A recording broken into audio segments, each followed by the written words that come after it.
मेरे तमाम देखने और सुनने वालों को अस्सलाम वालेकुम। अगर आपको स्टोरी पसंद आए तो अपनी राय का इज़हार कमेंट्स में ज़रूर करिएगा और चैनल को लाइक और सब्सक्राइब करना मत भूलिएगा ताकि आइंदा आने वाली इंटरेस्टिंग वीडियोस का नोटिफिकेशन आपको मिल सके।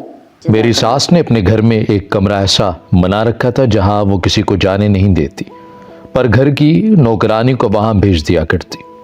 एक दिन मैंने नौकरानी के कपड़े पहन लिए और सास के कहने पर कमरे में चली गई। वहां जाकर कदमों तले से जमीन निकल गई, क्योंकि वहां तो इतने सारे। मेरा नाम सनम है। जब मैं 17 साल की हुई तो मेरे दिल ने भी मोहब्बत और प्यार भरे ख्वाब सजाए। जब घर में मेरी शादी की बातें होने लगीं तो मुझे दिल ही दिल में बहुत खुशी महसूस हुई। मैं खुद से ही शर्माने लगती और खूबसूरत मुस्तकबिल के ख्वाब सजाया करती। पर मुझे क्या पता था कि किस्मत मेरे साथ एक अजीब व गरीब खेल खेलेगी। मैं सोच भी नहीं सकती थी कि मेरी जिंदगी ऐसा मोड़ बदलेगी। मेरे लिए आने वाले तीसरे रिश्ते को मेरे माँ बाप ने हाँ कर दी, इसलिए क्योंकि लड़के की फैमिली छोटी थी। उसकी एक शादीशुदा बहन थी और एक बूढ़ी माँ। लड़का शक्ल और सूरत का अच्छा था और उम्र भी मुनासिब थी। अमीर लोग थे, उनका घर काफ़ी बड़ा था। मैं भी खुश थी। उदास होने की आखिर वजह ही क्या थी। खुशी खुशी शादी की तैयारियों में लग गई। मेरी सास ने कहा था कि उनको किसी किस्म की रस्म नहीं करनी, सिर्फ एक रस्म होगी और वो निकाह की। मेरे माँ बाप ने उनको कह दिया कि ऐसा ही होगा, पर मेरे बाबा ने शादी से एक दिन पहले घर में मेहंदी की छोटी सी तकरीब रख दी। आखिर माँ बाप का दिल तो ऐसा ही होता है ना। अगले दिन निकाह की रस्म हुई और मैं अपने घर से रुखसत होकर अपने असली घर आ गई। जब मेरी सास मुझे मेरे कमरे में छोड़ने आई तो उनके हाथ में कुछ था। उन्होंने मुझे बिठाया, मुझसे पूछा कि मुझे कोई चीज़ चाहिए या नहीं, और फिर एक बहुत अजीब बात कही। मुझे तुमसे बहुत ज़रूरी बात करनी है। मुझे जल्द अज जल्द अपने पोते की शक्ल देखने का अरमान है, इसलिए इस हवाले से कोई गफलत नहीं बरतना। इस घर में बहुत खामोशी है। मैं चाहती हूँ इस घर में रौनक हो। आजकल की लड़कियां जानबूझ के कुफराने नेहमत करती हैं ताकि शादी के 2-4 दिन ज़िंदगी को एंजॉय कर सकें। अगर तुम्हारे दिल में भी ऐसा कोई ख्याल है तो उसे अपने दिल से निकाल दो लड़की। मुझे इसी साल तुम्हारी औलाद चाहिए। और दूसरी अहम बात, तुम घर में हमेशा ये जूते पहनोगी, मेरी सास ने कहा, और उस शॉपर से 2 पुराने जूते निकाले जिनको वो अपने साथ लिए फिर रही थी। सारी तकरीब के दौरान भी वो शॉपर उनके हाथ में था। मैंने उन जूतों की तरफ देखा। वो जूते काफ़ी पुराने थे। ना सिर्फ वो जूते पुराने थे बल्कि कुछ अजीब तरह के जूते थे। ऐसा लगता था उनको हाथ से बनाया गया था। उनके नीचे वाली एड़ी इतनी मोटी थी और वो शायद चमड़े के बने हुए थे। मैं उन जूतों को हैरान होकर देख रही थी। मेरी सास ने बताया कि ये मेरे जूते हैं जो मैंने तब पहने थे जब मैं ब्याह कर इस घर में आई थी, और इसी साल अल्लाह ने मेरी गोद में एक प्यारा सा बेटा डाल दिया था। ये जूते मैंने मेरी बहू के लिए ही संभाल के रखे थे और मैं चाहती हूँ कि तुम इन जूतों को पहनो। जब तक तुम इस घर में रहो तुम यही जूते पहनोगी। अगर तुम घर से कहीं बाहर जाओ तो अपनी मर्जी के कोई और जूते पहन सकती हो, लेकिन घर के अंदर तुमने यही जूते पहन कर रखने हैं। मैं तुम्हारी तरफ से इस मामले में कोई गफलत बर्दाश्त नहीं करूँगी। मैं नई नवेली दुल्हन थी। मुझे वैसे भी ये समझा कि भेजा गया था कि तुमने किसी बात का इनकार नहीं करना, ज़्यादा बातें नहीं करनी, जो सास और शोहर कहें वही करना है। और फिर मैंने ये भी सोचा कि जूते ही तो पहने हैं, वो भी सिर्फ घर में, तो इसमें क्या मसाला हो सकता है। मैंने कह दिया कि ऐसा ही होगा। मेरी सास वहाँ से चली गई। मेरा शोहर कमरे में आया। उसने मुझसे बहुत अच्छी अच्छी बातें कही, मुझे तोहफा भी दिया। मैं उसी बात पर खुश हो गई कि चलो मेरा शोहर तो अच्छा है। और जहाँ तक बात है ससुराल की, तो वो सबके ही ऐसे ही होते हैं, कोई नई बात नहीं। अगले दिन सुबह जब मैं किचन में गई तो मैंने वहाँ एक लड़की को खड़े देखा जिसने बहुत अच्छे कपड़े पहन रखे थे। मैंने उससे पूछा कि तुम कौन हो। उसने मुझे सलाम किया और कहा कि मैं इस घर की नौकरानी हूँ। मैं हैरान हुई कि वो इस घर की नौकरानी है, जबकि वो तो बहुत साफ़ सुथरी और ख़ूबसूरत भी है। मेरे शोहर ने बताया कि वो मेरी अम्मी के गांव से ही है और अम्मी के दूर पार की रिश्तेदार भी लगती है। उनके घर के हालात अच्छे नहीं हैं। बहनों की अकेली बड़ी बहन है, इसलिए घर के हालात से तंग आकर इधर काम करती है। और हम लोग इसके अपने हैं, इसलिए इसके घर वाले हम पर भरोसा करते हैं। अम्मी ने कभी इसे नौकरानी नहीं कहा। तुम भी ऐसा नहीं करना। इसलिए वो नौकरों की तरह गंदे कपड़े नहीं पहनती और ना ही उसके तौर तरीक़े उस तरह के हैं।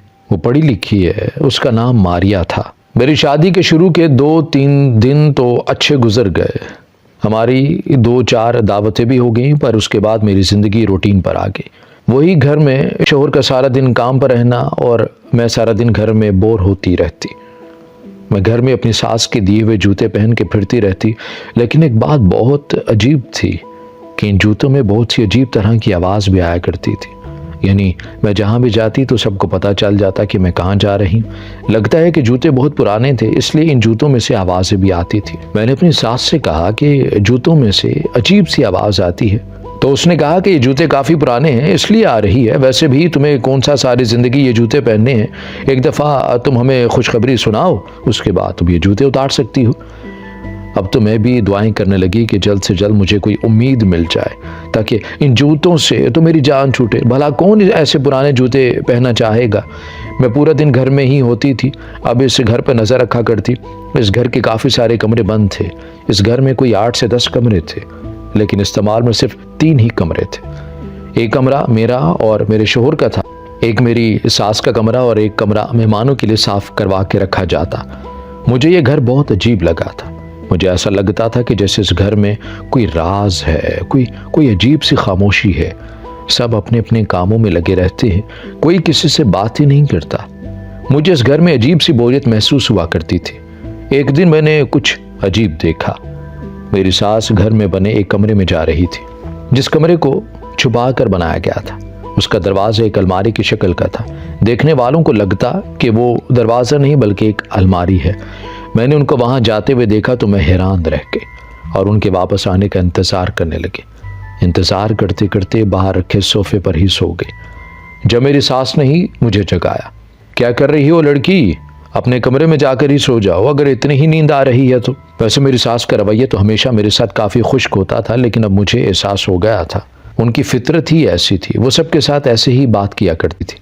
मैंने उनसे पूछा कि वो कहाँ गई थी, तो उन्होंने मुझे हैरान होकर देखा कि तुम क्यों पूछ रही हो कि मैं कहाँ गई थी। मैंने कहा कि मैंने आपको देख लिया था। इस अलमारी के पीछे कोई कमरा है ना। मुझे पता है बड़े बड़े घरों में ऐसे कमरे बनाए जाते हैं। मुझे इस जैसे कमरों में जाने का बहुत ज़्यादा शौक़ है। मुझे ऐसी चीज़ें देखना बहुत पसंद है। मैं आपके आने का इंतज़ार कर रही थी ताकि आप मुझे इस कमरे में ले जाएं। मुझे देखना है कि वहाँ क्या है। मेरी सास के चेहरे के तासुरात बदल गए। वो कहने लगी कि तुम वहाँ जाकर क्या करोगी। मैंने कहा कि बस मुझे देखना है और कुछ नहीं। लेकिन उस कमरे में तो देखने के लिए कुछ भी नहीं है। वो कमरा तो बिल्कुल खाली है। मेरी सास ने जब ये कहा तो मैं हैरान हो गई कि अगर वो कमरा खाली है तो मेरी सास पिछले 4 घंटे तक वहाँ क्या कर रही थी। मैं कब से आपका इंतज़ार कर रही थी। इंतज़ार करते करते मुझे नींद आ गई और मैंने अपनी नींद पूरी कर ली। अगर वो कमरा खाली था तो वहाँ 4 घंटे गुजारना कोई आसान काम नहीं है। ये खाली कमरे में भला इंसान 4 घंटे तक क्या कर सकता है। मैंने एक सांस में कहा कि मुझे फिर भी देखना है, मैं बस देख कर वापस आ जाऊँगी। और अचानक मेरी सास मुझ पर बरस पड़ी कि बच्चों की तरह से ज़िद लगा रखी है। मुझे ये देखना है, मुझे वो देखना है। ये घर है, कोई पार्क नहीं है। जाओ अपने कमरे में अपना काम करो। जो बात मैंने तुम्हें शादी की पहली रात कही थी उस पर तवज्जो दो। खुद बच्चों वाली हरकतें करना छोड़ दो। शादी हो गई है अब तुम्हारी, होगी तुम अपने माँ बाप की लाडली, पर बहू हो मेरी और ऐसे ही पेश आऊँगी। मैं तो हैरान और परेशान रह गई कि मेरी सास ने मुझे इतनी बुरी तरह डांट दिया, वो भी इतनी छोटी सी बात पर कि मैं अपने कमरे में आ गई। मेरा मूड आज बहुत ख़राब था। शाम को मेरा शोहर आया तो मैंने उसे सारी बात बता दी। क्या हो जाता अगर मुझे कमरे में जाने देती, तो मैंने क्या वहाँ से कोई चीज़ उठाकर भाग जाना था। मेरे शोहर ने कहा कि वो उनका कमरा है, उन्होंने वहाँ कुछ किताबें और कुछ चीज़ें सजा रखी हैं, वहाँ पर वो किसी को भी नहीं जाने देती। मेरी सास तो कह रही थी कि वो कमरा खाली है और मेरा शोहर कह रहा था कि वहाँ पर अम्मी ने अपनी चीज़ें रखी हैं। इन दोनों के बयान आपस में मिल नहीं रहे थे। मेरे शोहर ने मुझे बहला कर बात ख़त्म कर दी। लेकिन इंसान की फितरत है, उसे जिस काम से मना किया जाए वो वही काम करने के बारे में सोचने लगता है और फिर उसके करने के लिए किसी भी हद तक जा सकता है। मेरे दिमाग में ये बात खटक गई थी और अब बस मुझे किसी तरह ये बात जानने का भूत सवार हो गया तो उसके अंदर क्या है। लेकिन मेरी सास उस कमरे को लॉक करके रखती और दिन में 4 से 5 घंटे उस कमरे में गुजार कर आया करती थी। और एक दिन मैंने एक और अजीब हरकत होते हुए देखी। मेरे शोहर ने कहा था कि उस कमरे में किसी को भी जाने की इजाज़त नहीं है, पर मारिया उस कमरे में रोज़ जाया करती। अगर मारिया उस कमरे में जा सकती थी तो फिर मैं क्यों नहीं जा सकती थी? मैं तो इस घर की बहू थी। मुझे और गुस्सा आ गया और फिर से मैंने अपने शोहर के सामने ये मामला पेश किया। मेरे शोहर ने कहा कि वहाँ सफाई करने गई होगी। उसने फिर से मुझे मुतमईन कर दिया और कहा कि छोड़ो, क्यों तुम कमरे के पीछे पड़ गई हो, चलो मैं तुम्हें शॉपिंग पर ले जाता हूँ। और मैं समझ गई थी कि वो बात बदल रहा था। एक तो मैं इन जूतों से तंग थी कि इनके शोर से मेरे सर में दर्द होने लगता था। मेरा दिल करता है कि मैं बैठी रहूं, ना इधर से उधर फिरूं और ना ही इन जूतों का शोर मेरे कानों में सुनाई दे। लेकिन मैं सारा दिन घर में बैठकर भी क्या कर सकती थी? थोड़ी बहुत चहलकदमी मेरे लिए ज़रूरी थी। मैं एक जगह पर नहीं बैठ सकती थी। बस आज भी इसी तरह इधर से उधर फिर रही थी कि मैंने फिर से कुछ अजीब देखा।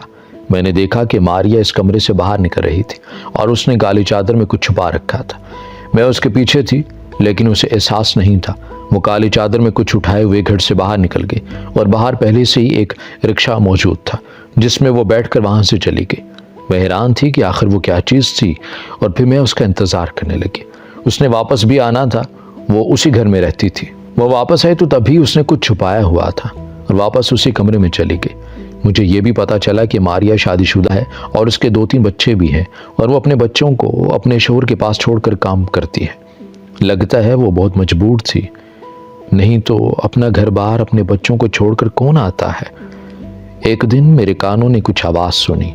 मेरी सास मेरे शोहर से बुरी तरह लड़ रही थी। तुम्हारी औलाद कब होगी? 1 माह हो गया है, मेरी सास चिल्लाई। ये गुस्सा करने वाली कोई बात नहीं थी। 1 महीना होना कोई गुनाह नहीं था। आखिर इतनी जल्दी किस बात की थी? मेरे शोहर ने भी जवाब दिया, मैं ये बात नहीं कर रही, वो सिर्फ उनकी बातें सुन रहा था। उसको समझा दो कि कोई दुआ ही पढ़ ले, कुछ तो करे। अगर उसके यहाँ औलाद ना हुई तो मैं उसे इस घर से निकाल दूंगी। अजीब पागल सी लड़की है, मुझे तो उसकी समझ नहीं आती। अकल तो उसे छू कर भी नहीं गुजरी, छोटे बच्चों की तरह हरकतें कर रही है। मैं हैरान रह गई कि अगर मेरी औलाद ना हुई तो ये मुझे इस घर से निकाल देगी। मेरे बारे में ऐसी सोच है इनकी, इसका मतलब है कि वो अच्छी इंसान नहीं थी।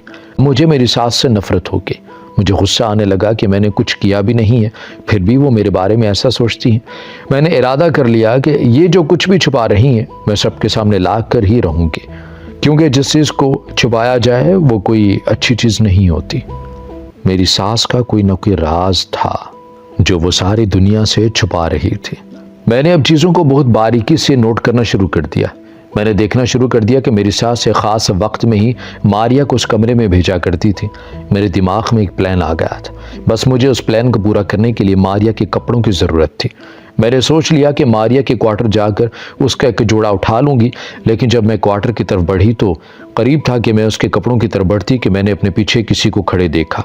वो मेरी सास थी। उनको वहाँ खड़ा देखकर तो मेरी जान ही निकल गई। वो मुझे हैरान होकर देखने लगी कि क्या कर रही हो यहाँ, तुम्हारा यहाँ क्या काम है? तो मैंने कहा मैं तो बस ऐसे ही चलते चलते यहाँ आ गई थी। जाहिर है मेरा और क्या काम हो सकता है। मैंने किसी तरह से बात को संभाल लिया, लेकिन मैं हैरान इस बात पर हुई कि मारिया को क्वार्टर के घर के आखिरी हिस्से में बना हुआ था जहाँ पर कपड़े धोए जाते थे। मैं तो उसके कपड़े उठाने की गठ से गई थी, लेकिन मेरी सास वहाँ कहाँ से आ गई? अचानक ये ख्याल मेरे दिमाग में बिजली की तरह आया कि मेरी सास ज़रूर मेरे जूतों की आवाज़ सुनकर वहाँ आई होगी। मेरा दिल बैठ गया। मैं जान गई इसीलिए मुझे ये जूते पहनाए गए हैं ताकि मैं जहाँ भी जाऊँ ये लोग मुझ पर नज़र रख सके, क्योंकि इन जूतों के शोर की आवाज़ पूरे घर में गूंजती थी। मुझे अपनी अकल पर मातम करने का दिल किया। मैं उनकी इस चाल में इतनी आसानी से आ गई। मैंने कैंची से जूता काट दिया था और मैं ये कहने लगी कि ये टूट गया इसलिए मैं इसको पहन नहीं सकती। अब मैं उन जूतों के बिना मारिया के क्वार्टर में गई और उसका एक कपड़ों का जोड़ा उठा लिया। मुझे मारिया को भी मंजर से गायब करना था। मैंने मारिया को सामान की लिस्ट बनाकर दे दी और उसे कहा कि जाओ जाकर सामान ले आओ। उसने कोई सवाल नहीं किया न जवाब और फिर से चली गई। उसके कपड़े पहनकर मैं किचन में खड़ी हो गई और सब्जी काटने लगी। मेरा मुंह दूसरी तरफ था कि मेरी सास आई और उन्होंने आकर कहा कि तुम अभी तक यहाँ खड़ी काम कर रही हो, चाबी ये पड़ी है। मैंने उनकी तरफ नहीं देखा और हाँ, मैं सर हिला दिया। मेरी सास चाबी शेल्फ पर रखकर वहाँ से चली गई। मैंने जल्दी जल्दी चाबी उठाई और उसी कमरे की तरफ बढ़ी। मेरे दिल में थोड़ा बहुत डर आ रहा था कि इस कमरे में जाने क्या हो, लेकिन मेरे पास यही एक मौका था। मुझे टाइम ज़ाया नहीं करना था। फ़ौरन चाबी लिए तकरीबन भागने किसी अंदाज में उस कमरे की तरफ बढ़ी और उसका दरवाज़ा खोलकर आगे बढ़ गई। नीचे सीढ़ियाँ थी, उसका मतलब वो सिर्फ कमरा नहीं बल्कि तहखाना था। अब तो मुझे मज़ीद डर लगने लगा कि जाने क्या होगा। मैं नीचे गई तो सामने का मंजर देखकर हैरान और परेशान रह गई। वहाँ एक औरत चारपाई पर लेटी हुई थी। उसकी हालत बहुत ख़राब लग रही थी, जैसे किसी ने उसको बुरी तरह मारा हो। वो भी मुझे देखकर हैरान हुई और मेरी तरफ हाथ बढ़ाकर मदद मांगी। मुझे जाने क्यों उस औरत से डर लग रहा था। उसकी हालत बहुत बुरी लग रही थी। वो औरत थी तो जवान, लेकिन बीमारी और ज़ख्मों की वजह से वो बूढ़ी लग रही थी। वो बहुत आहिस्ता आवाज़ में बोली कि मुझे यहाँ से निकालो, मुझे यहाँ से बाहर निकालो। मैंने देखा कि उसके पैर में एक जंजीर डाली गई थी। मैं फ़ौरन उसकी तरफ बढ़ गई और उसके पाँव से जंजीर निकाल दी। जो चाबी मुझे मेरी सास ने दी थी उसमें जंजीर की चाबी थी। मैंने उससे पूछा कि वो कौन है, तो उसने कहा कि वो इमरान की बीवी है। मेरे कदमों तले से ज़मीन निकल गई, क्योंकि इमरान तो मेरे शोहर का नाम था। मैंने कहा कि तुम्हें यहाँ किसने कैद किया है? उसने कहा कि मुझे मेरी सास ने। मेरी रूह कांप उठी। उसने मुझे सारी बात बताई कि ये लोग बहुत गरीब थे, मुझे इमरान से मोहब्बत हो गई और उसने मुझसे शादी कर ली। ये मेरा घर है, इन लोगों का नहीं है। मेरे बाबा इस दुनिया में नहीं है, अपना सब कुछ उन्होंने मेरे नाम किया। मेरी सास वो मुझसे मेरी सारी जायदाद और ये घर अपने नाम लगवाना चाहती थी और इमरान भी उसी का साथ दे रहा है। लेकिन मेरे माँ बाप की वसीयत के मुताबिक वो लोग मुझे मार नहीं सकते, क्योंकि हर महीने मेरे दस्तखत होने के बाद ही उनको इंश्योरेंस के पैसे मिलते हैं। और मेरे माँ बाप की वसीयत और इंश्योरेंस के मुताबिक दुनिया में मेरी और इमरान की औलाद आएगी तो मेरी सारी दौलत मेरी औलाद के नाम हो जाएगी। लेकिन डॉक्टर की रिपोर्ट के मुताबिक मैं माँ नहीं बन सकती। अब सारी कड़ियाँ मेरे दिमाग में जुड़ने लगी थी। इसीलिए उन लोगों ने मेरी शादी इमरान से करवाई और पहली ही रात मुझे औलाद पैदा करने पर दबाव डाला, ताकि मेरी औलाद पैदा हो जाए और वो औलाद उस लड़की की औलाद कहलाए। सारी जायदाद उस औलाद को मिल जाती। ये उस लड़की को कभी नहीं मारते, क्योंकि उसके बगैर इनको पैसे नहीं मिल सकते थे। लेकिन अगर एक दफ़ा मैं इनको औलाद पैदा करके दे देती तो फिर मैं उनके लिए बेकार थी। तब ये लोग या तो मुझे भी इसी तरह इस कमरे में बंद कर देते या फिर जान से मार देते। मेरे तो हाथ पाँव फूल गए। समझ नहीं आया कि मैं क्या करूं। इस लड़की ने मुझे कहा कि यहाँ से निकलना होगा। मेरे चचा अभी हयात हैं और वो बहुत बड़े वकील हैं। बस एक दफ़ा मेरी ख़बर मेरे चचा को पहुँच जाए तो सब ठीक हो जाएगा। लेकिन मेरे चचा पाकिस्तान में नहीं होते हैं और ये दोनों मुझे उनसे बात भी नहीं करने देते। वो रोज़ कमरे में आती है, मुझे धमकी देती है, कहती है कि मैं खुद अपनी सारी दौलत उनके नाम कर दूँ, लेकिन ऐसा नहीं कर रही। मुझे कुछ देर लगी अपनी हालत संभालने में। मुझे याद आया कि मेरे पास मेरा फ़ोन है, लेकिन अगर मैं पुलिस को फ़ोन करती तो तब शायद बात नहीं बनती। मैंने अपने वालिद साहब का फ़ोन करके सारी बात बताई। उस लड़की को भी फ़ोन दिया कि वो अपने चचा से बात करे। उस लड़की ने कॉल की। उसके चचा के बच्चे पाकिस्तान में ही रहते थे। उन लोगों ने भी कहा था कि वो वहाँ पर पहुँच रहे हैं। ये टाइम मेरे शोहर के आने का था। मैंने उस कमरे को अंदर से लॉक कर दिया, क्योंकि अभी बाहर जाना हम दोनों के लिए ठीक नहीं था। मैं रोने लगी कि मैं इस घर में कितने ख्वाब सजा कर आई थी। मेरा शोहर एक धोखेबाज इंसान निकला, मेरी सास एक जालिम औरत। मेरा घर तो बसने से पहले ही उजड़ गया। मेरी सास ने दरवाज़ा पीटना शुरू कर दिया कि बाहर निकलो, बाहर निकलो, लेकिन मैंने दरवाज़ा नहीं खोला। आधे घंटे बाद मुझे पुलिस की गाड़ियों की आवाज़ आई। हमें बचाने वाले आ गए थे। जब मुझे दरवाजे की दस्तक पर मेरे वालिद साहब और कमिश्नर की आवाज़ आई और उस लड़की को अपने कज़न की आवाज़ आई, तो तब हमने दरवाज़ा खोला। बाहर आए तो पुलिस ने मेरी सास और शोहर को पहले से ही पकड़ रखा था। हमसे बयान लिया गया और हमने उनको सारी बात बता दी। वो लड़की अपने कज़नों के साथ उनके घर चली गई और मैं अपने वालिद साहब के साथ अपने घर आ गई। मेरे वालिद साहब ने इमरान से मेरी तलाक करवा दी। कुछ अर्सा तो मैं यही सोचकर परेशान रही कि यह मेरे साथ क्या हो गया, लेकिन फिर ये सोचकर कि वो लोग मेरे काबिल नहीं थे और क्या पता कल को मेरी हालत भी उसी लड़की जैसी कर देते, मुझे सब्र आ गया। अब वो लड़की हिबा मेरी दोस्त है। मैं उससे उसके घर में मिलने भी जाया करती हूँ और ये सोचकर अल्लाह का शुक्र अदा करती हूँ कि मेरी ज़िंदगी में कोई बड़ा तूफ़ान आने से पहले ही अल्लाह ने मुझे बचा लिया।